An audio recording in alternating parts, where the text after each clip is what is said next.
Hello, guys. How are you all doing? This is Reina Creole, and of course, I am coming to you from EPCOT over here at Walt Disney World. We are actually going to be in the American Adventure section. Interestingly enough, I haven't been in here before. So I figured with it being the Juneteenth holiday, that it would be a good chance not only to see what's being presented here in the American Adventure, but to give you some background or some color or some context from my family's history when it comes to this Juneteenth federal holiday. So I'm going to talk a little bit about that, give you some more information on my family in the context of America, and I hope that this is going to be a fun and edutainment style of stream. So I see you guys kind of starting to gather in a little bit. So let me see who we have in the chat before I get started. Let's see. I see you, Steel Leg of History. Says Lorena Creole, hello, how are you doing today, the blast? Well, thank you. I am doing great. I always love sharing my family's history with people, especially considering all the years of research that I've done and found out stuff. So I love sharing that, and also love sharing how people can go and do their own family research. So while I'm kind of talking about Juneteenth and my family's history, the research tips that I give you are for anyone who wants to find out more about their family. So good to see you, Steel Leg of History. Thank you for being a channel member. Chef Nation says, good morning, beautiful people. Well, good morning to you, my dear, the amazing, amazing chef. I hope that little chef is doing well. Certainly hope so. And thank you for being a channel member as well. Remember, channel members, I have special posts and videos for you. If you have not seen the post and a video yet, I was doing some recording at Universal Orlando yesterday for the Minions Cafe. So you get to see some of that footage before I upload the edited video in about a day or so. If I get myself together, I might do it today. So let's see, we have Gary Banjo Sandwich Worthington says, having a day off myself today with you. Oh, well, hello. Good seeing you, Gary, all the way there over there in the UK. Hope you are enjoying your day off. So appreciate that. And hey, John Self says, on mute while working at SeaWorld. Have a good stream. Well, thank you. Thank you, John. I still have to make it over to SeaWorld. I haven't had a chance to get over there yet. So one of these days I will. Let's see. All right. So I think we have everybody. So here's the plan. We're going to go here into the American Adventure, kind of look and see the kind of stuff that they have, and kind of give you guys some context about my family's history in America. I will say 20% of my family's history has to deal with the treasonous up in New England. 80% of my family is from the South. So you don't really hear that much in the history books about what happened with respect to the American Revolution and all that, with respect to the Southern states. It was a much more different strategy than was going on down in the South. So I'll give you some context as to that. Hello, Jerry Minosa. Good to see you. Says, hey, Lorena. Well, hey, and hello. Glad you're here with me. And I see Jeffrey Nelson says, good morning, Miss Creole. Well, good morning to you. So I'll tell you what, let's get in so I can show you guys some stuff. The show starts at 11:45. They'll probably see us a little bit before then. So as I said, we are over in the American Adventure Pavilion. We're going to go ahead on here. As you can see, that is the theater. Remember where we checked out the candlelight processional, which is one of my favorite things to do over here. It's a holiday activity. It's also the stage for Garden Rocks. There's also a series called Eat to the Beat with several different musical acts that are coming. The only musical act that I know right offhand that I know I'm going to be at is the one where Sheila E. is coming to perform because she's going to be here on my birthday. I'm so freaking excited. Let's see, Chef Nation says, found out through my ancestry that this chef comes from a long line of tobacco, cotton, and moonshine. I hear you. I hear you. Tobacco was one of the original crops planted here. Then you got the cotton, which exploded. And then, moonshine later on. Remember, moonshine is why NASCAR got started. Gary Banter Sanders Worthington says, my American grandfather was called Theodore Roosevelt Turner. Interesting. I guess they really liked Teddy Roosevelt. It says, speak softly but carry a big stick. How was there only 13 likes and 7 people? Well, some people like to come in and hit the like button on general principle, and then they'll come back and watch the stream. So I appreciate the hits. And Chef Nation says, my family started off the Ivory Coast. Yeah, that's an area where a lot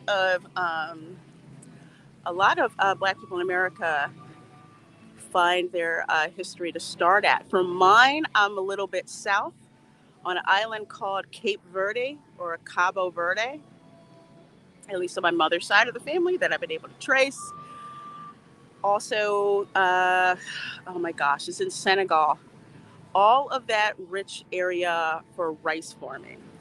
And unfortunately, a hot spot for trading in slaves. So here we go over here in the American Adventure. As I said before, with my family, where a lot of us, America came to us. We did not come to America. So if we say, let's start with 1865, Juneteenth, which is now a federal holiday. The tradition was started in that when the Emancipation Proclamation was made, it was stipulated to free the slaves in the southern states. Now, you have to remember, the United States government was not the quote-unquote official government of the Confederate States of America. So the Confederate States obviously did not recognize this proclamation.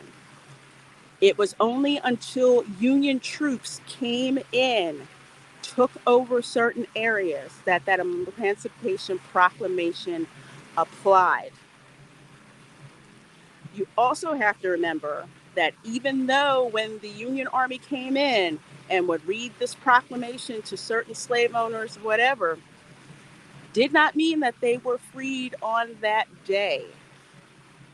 Researching my family's history, if you read the WPA slave diaries, which I suggest everyone read because they're first-person accounts, several of them, even though the slave owners knew that their slaves were free, a lot of them were threatened with the threat of death if they left the plantation.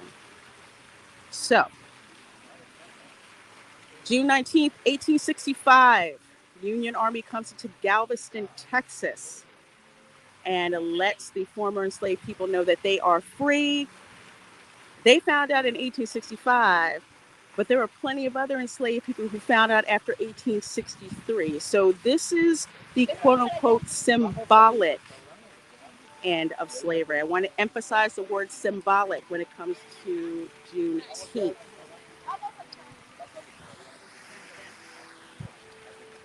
So we're going to head on in here to the American Adventure. I've never been in here. I'm curious. to see what it is that they talk about. Hey, Dave Cable, good to see you, my dear. We're over here at the American Adventure. I have never been in here. So you guys are going to get a lot of historical and history breakdown when it comes to your girl. Thank you. Thank you. Oh my gosh, it's so nice and cool in here. Lord have mercy, Jesus. Okay. So here we are on the inside. As you can see, it's very 18th century decorated here. Seats over there to hang out and sit down. Oh my gosh, it's like night and day. Chef Nation says, history lesson with Miss Lorena Creole. Absolutely. Absolutely. I'm going to tell you the stuff that certain history books will not tell you. You have to remember, history books, those are publishers that get paid. So there's certain information that they're not inclined to include. So that's something you have to keep in mind. Oh, love this rotunda. Oh my gosh, can you go upstairs? I bet you can. Jeremy Knows says, wow. Yeah, isn't this a beautiful building? So I'm gonna take my time kind of walking around and show you what's going on. Our way of living together in America is a strong but delicate fabric. It is made up of many threads. It has been woven over many centuries by the patience and sacrifice of countless liberty-loving men and women. So that's a quote from Wendell Lewis Wilkie.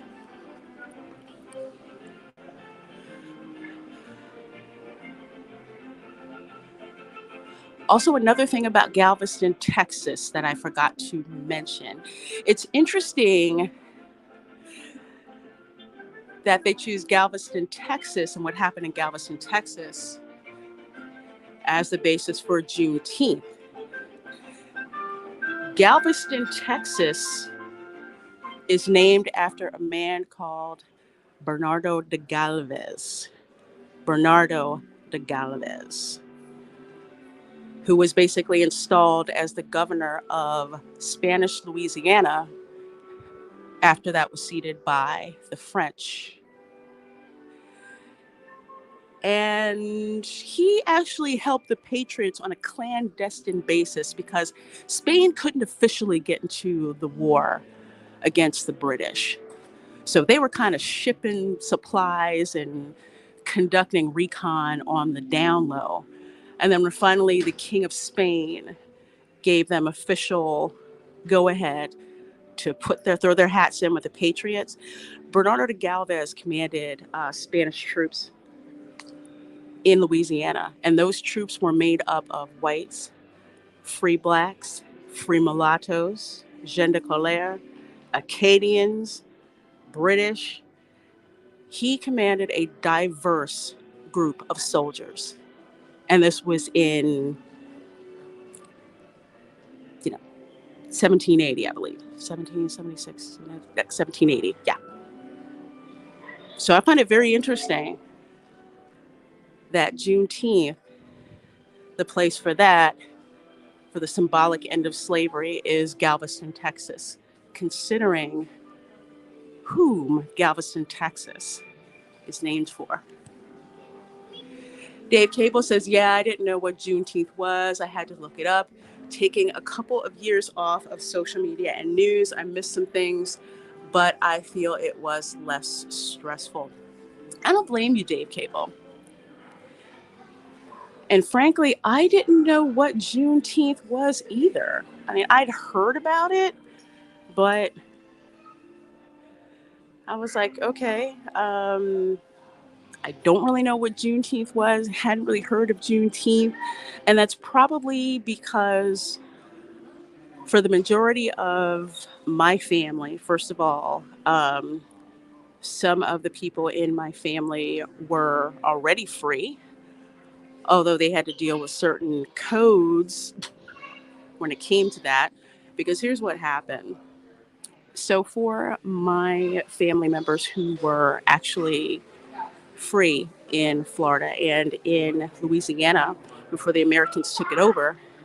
According to the treaty, they were supposed to have their freedom retained, and they were supposed to be treated as American citizens. Well, they reneged on the deal, came up with certain things called the Black Codes that restricted their activities, even to the point of if they were free, they had to pay a tax every year or agree to go back into slavery. They also had to have chaperones who were white if ever they went into town. So Juneteenth is something that I kind of heard of through word of mouth, but it's not as big. It never had been like a big holiday or anything like that to me. My interest was in the symbolism, what was behind it, and the history that goes into it.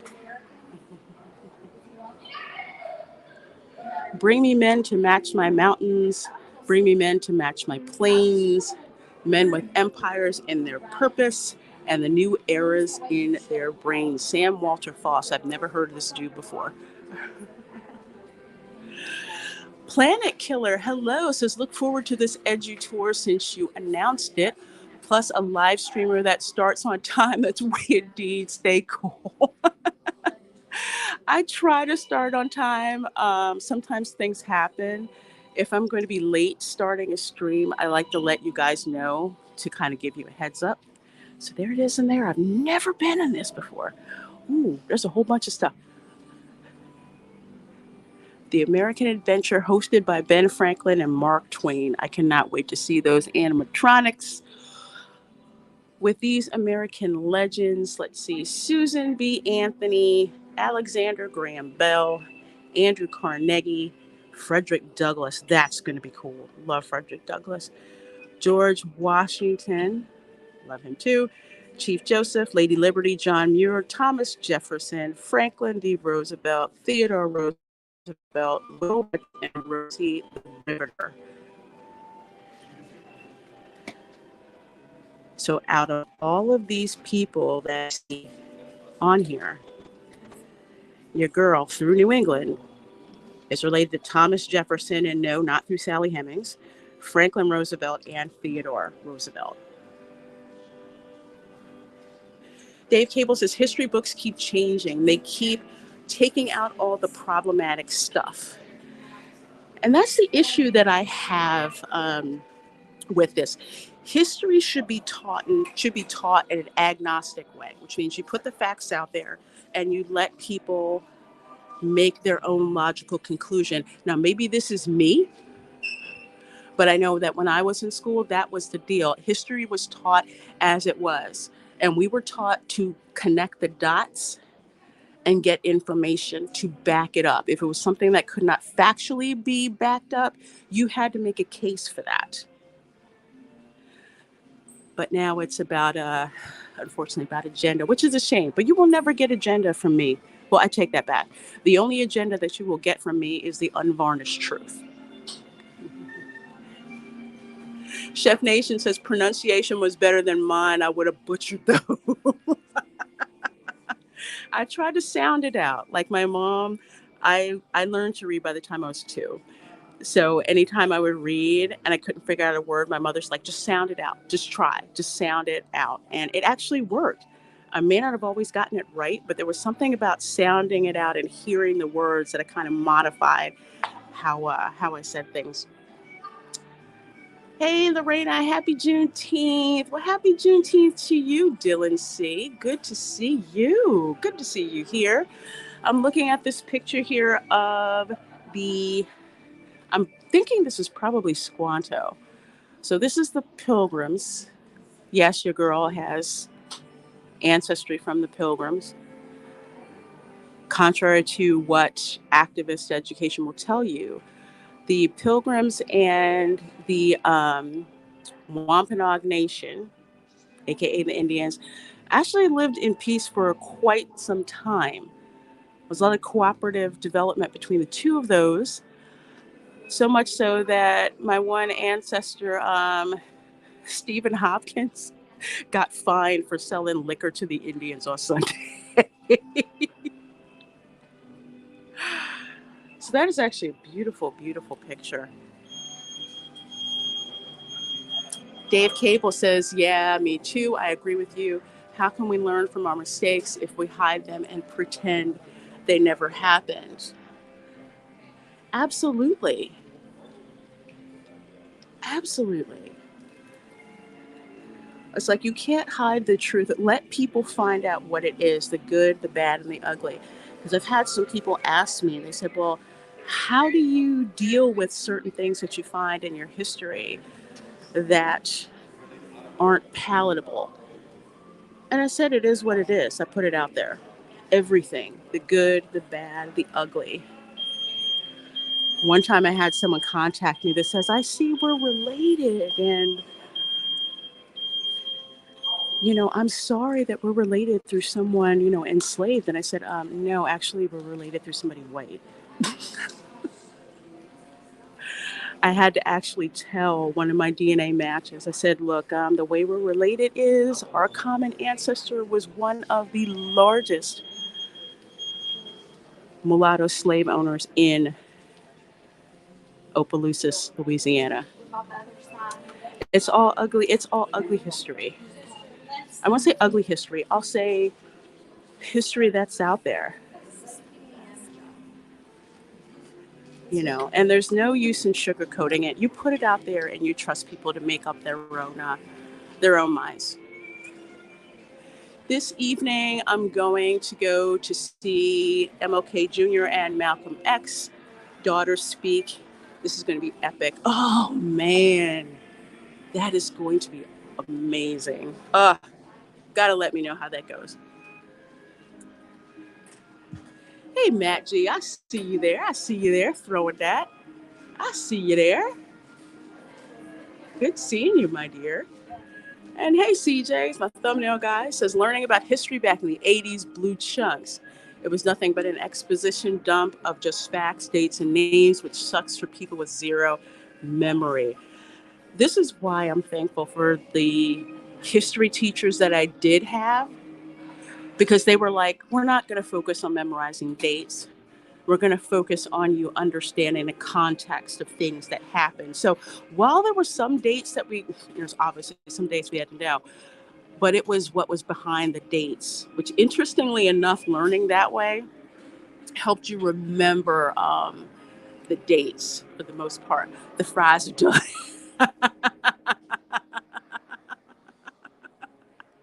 Made up holidays, gotta love to hate them. Here's the thing about Juneteenth, and this is just me. I would have preferred that it was just like, say, a local celebration. Texas, if anybody should have a Juneteenth holiday, it should be Texas. But they gave me a federal holiday. I got the day off. Figured I'd use it to educate. But I don't think that's the federalist in me. I don't think that should have been a mandated, not mandated, excuse me. I guess it is for federal employees, federal holiday. Yeah. Yeah. And that one is a made up holiday. CJ, Kwanzaa definitely is a made up holiday. But you've heard me rant about that repeatedly. But since it is a holiday, I like to use that to educate, because some folks may not know. So this is the American Heritage Museum. So it looks like what they have here. And our show is going to start in about 30 minutes. So we can look through here a little bit. I haven't been in here. It looks like, okay, southeast. We're going to come back here because this is actually within my wheelhouse, so to speak, with the southwest. So let's see. These are the Apaches. Doesn't really have anything with the Apaches.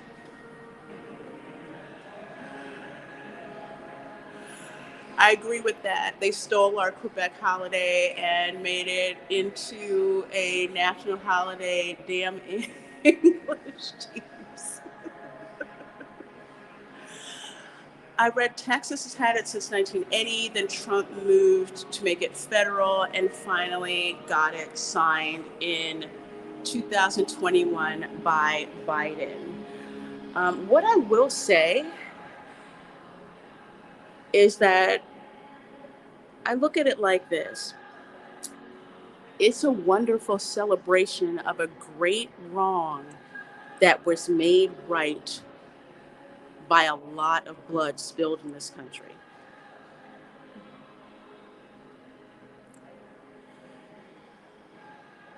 So that's what I kind of tell people. It's not about equity. It's not about quote unquote diversity. What it's about is all the blood and treasure that we spilled on American soil to right a very grievous wrong. And you can quote me on that when you tell people about it. Hey, Tina Bojan says, bad take, Bojan.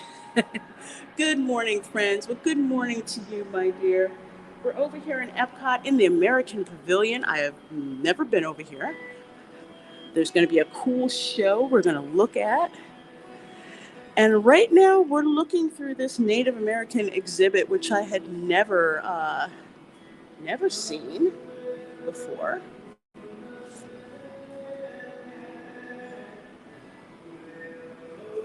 So it looks like we've got different exhibits from different places. Oh, this is beautiful. It's a Sioux Princess doll. So a lot of these are from areas that I am not very familiar with. When it comes to my family's history, our Native American ancestry actually comes from the Aztecs. It does not come from what we know as America. Which was a shock to me finding out, because for years, people were telling me that my grandmother had descended from, that her father was a Seminole Indian. Now, here's some of the reasoning for that. One, because think the Jim Crow South, then it was more socially acceptable for her to say that her father was a Seminole, because Seminole Indians were the natives in Florida, casinos and all that, as opposed to saying that her father was white.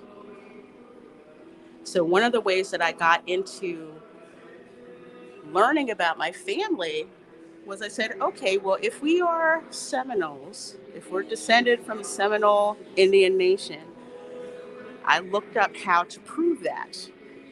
So that's how I got started, was to prove that. And when I found out that that was not the case, wrong tribe, yeah, didn't kind of work too well. Let's see. We have Mike has bad knees who says, good morning. Good morning, everyone. Well, good to see you. Good to see you. It's good to explore the new. Yes, it is, Gary Banjo Sandwich Worthington. It surely is. Hey, Tom Jr. Jackson. Good to see you. Good to see you. Let's see.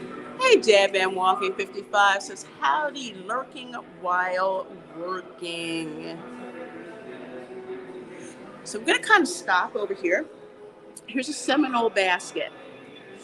Saw palmetto and leather.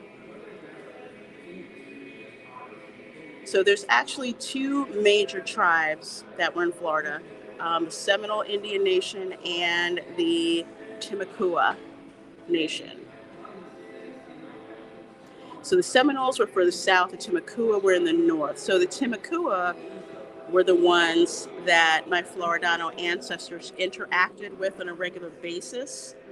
And my British ancestors who were in Florida, they did a lot of trading with the Timucua Indians. The Seminoles were further south.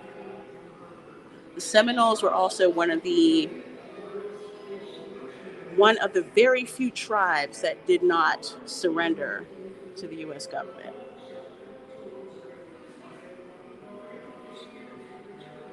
And this is Choctaw. So the reason why I want to bring up Choctaw, the Choctaws were in Mississippi and Louisiana.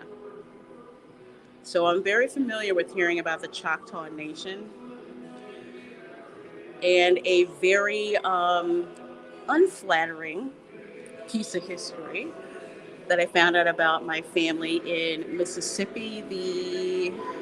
Oh my gosh, I am totally blanking on the last name. It's a shame.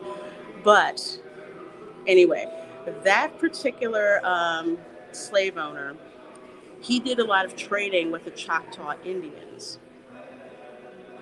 And apparently, when the Choctaw came to visit them, the ones that did were arrogant enough that they did not want to have their own mouths wiped. So, my fifth great grandfather basically told the Choctaw, "You can have my slaves do it for you."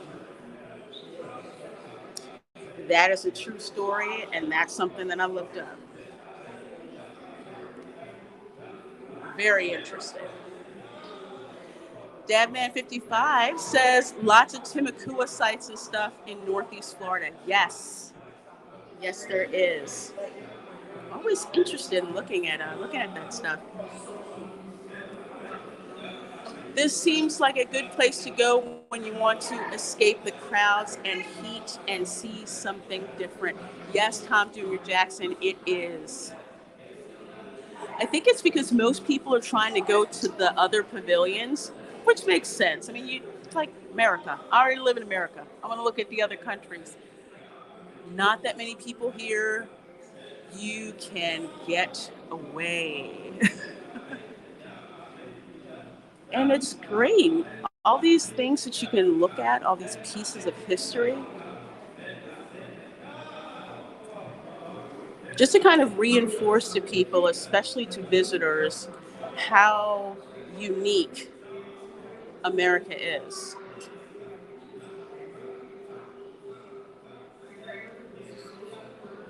Ooh, jewelry. I shouldn't have looked at that. That is gorgeous. St. Augustine was in their territory. Yes, that's why I was talking about my ancestors who traded with the Timucua, because they were in St. Augustine.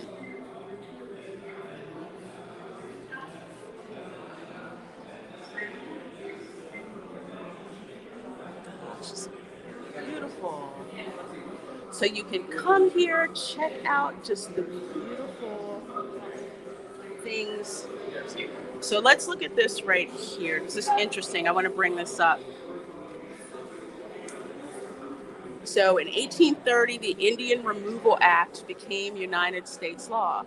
During the next 20 years, tens of thousands of Native people were forced to move west of the Mississippi to present-day Oklahoma.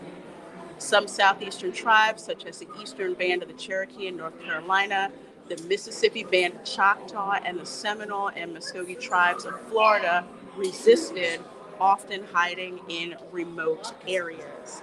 And that was also known as the First and Second Seminole Indian War, which happened in Florida. So I know for some of my ancestors, like my fourth great grandfather, Francis Palmer Sanchez, he was actually involved in the Seminole War, trying to round up the Seminoles. You had some Seminoles that decided to leave, and some that decided to stay. But a man known as John Horse, I'm not related to him, although I know some people who are. Juan Caballo, basically, he led a lot of former slaves out of Florida into Mexico, because slavery was abolished in Mexico at this time.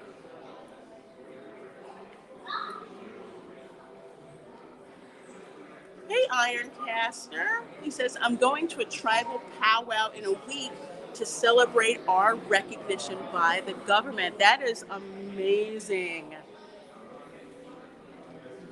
That is amazing. Which tribe, if you don't mind me asking?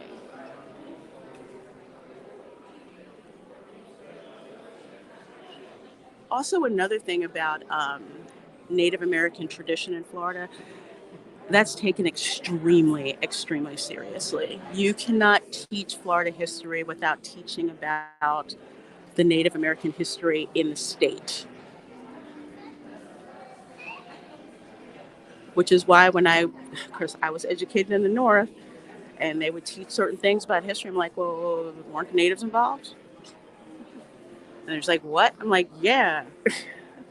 Because here, of course, Florida State, God bless them. God bless them. Their mascot is, Seminole Indian mascot, but it's not a joke. It's tradition, it's revered, and it's done with the blessing of the Seminole Indian Nation. Let's see. The Sault Ste. Marie tribe of Chippewa Indians out of northern Michigan. Oh, cool. Cool. I'd like to know that. Well, congrats. Oh man, that's going to be a great time. It's going to be a great time. So as you guys saw from the thumbnail, you saw 3 flags. One in the middle, which of course is one of the early American flags. One to the left with the red jagged X cross, and the one to the right with a lot of fleur-de-lis. So let's start with the one that was on the right with the fleur-de-lis. That was the flag of the King of France. So on my father's side of the family, like Mobile, Alabama, all the way to New Orleans, that was French territory before it was taken over by the Spanish. Our next presentation of the American Adventure is about to begin. If you would like to join us, please move toward the lit archway, and we'll be going up through the corridor of flags. Ooh, corridor flags. You guys will see them. You will see a collection of flags from our country's early history.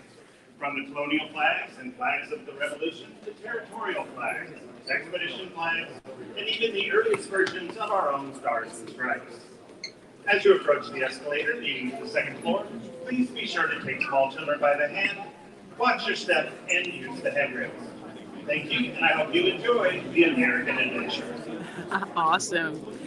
So the other flag to the right that was in the thumbnail, that is the Burgundian flag of Spain. So that preceded the flag that we know now commonly, but that flag was flown over Spanish territory in St. Augustine and in Florida. So that's on my mother's side of the family. So if I had to trace a lot of my family's history through flags, of course you're going to see the Union Jack, of course. The Union Jack, which also flew over East Florida and West Florida. This is awesome. Look at this. And there's the flag that was in the thumbnail. Check it out. Check it out. Flag of the King of France, U.S. Burgundian flag. There's a Mexico flag. There's a French flag.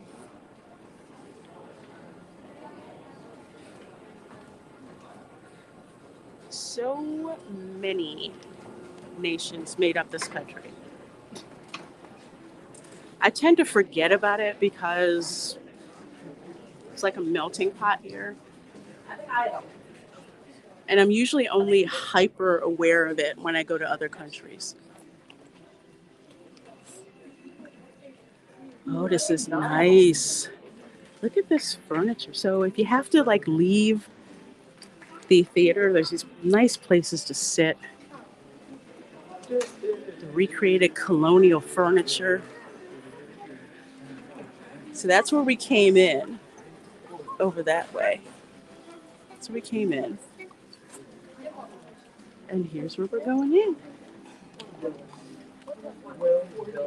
This really is a nice place to get away from people. And to cool off, especially if the family is just tired, you know.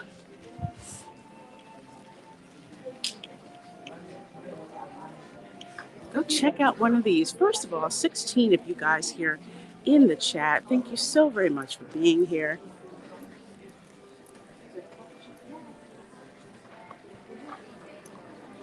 Let's see, I'm trying to sit somewhere where I won't really bother people, but give you guys a good view. Okay, so I think we're good. Tell you what, we're gonna go right in here. It's a beautiful theater. Okay, I think we're in a great spot right here.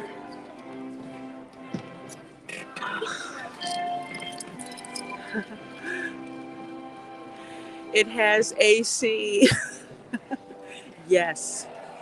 For folks wondering, yes, it is absolutely crazy hot here today. The high is predicted to be 93, but with the heat index, it feels like 95 outside. So I have my umbrella, I have my spray on sunscreen, I have my sunglasses, and I have my fan. And most importantly, I have my bottled water. The only thing that ruins the aesthetic is the exit sign. Yeah, and that's the fire marshal's fault.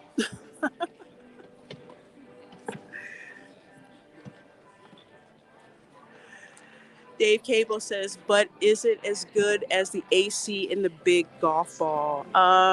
Dave Cable, yes, it is. Not gonna lie. As soon as you walk in and you feel that AC, it's like, oh my gosh, it's beautiful. Oh.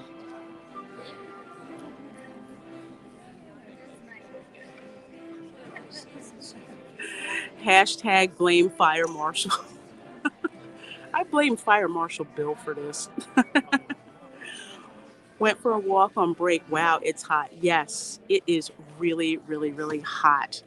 And welcome to the American Adventure. To preserve the dignity of our show, thank you, see a leg of history. In our theater, no flash photography, external video lighting, or videotaping, please. Thank you. Should you leave during our show, please use the theater doors to your left. And again, thank you for joining us. And now Disney proudly presents the American Adventure. Okay. America did not exist. 4 centuries of work, bloodshed, loneliness, and fear created this land. We built America, and the process made us Americans. A new breed, rooted in all races, stained and tinted with all colors, a seeming ethnic anarchy. Then, in a little time, we became more alike than we were different. A new society. Not great, but fitted by our very thoughts for greatness.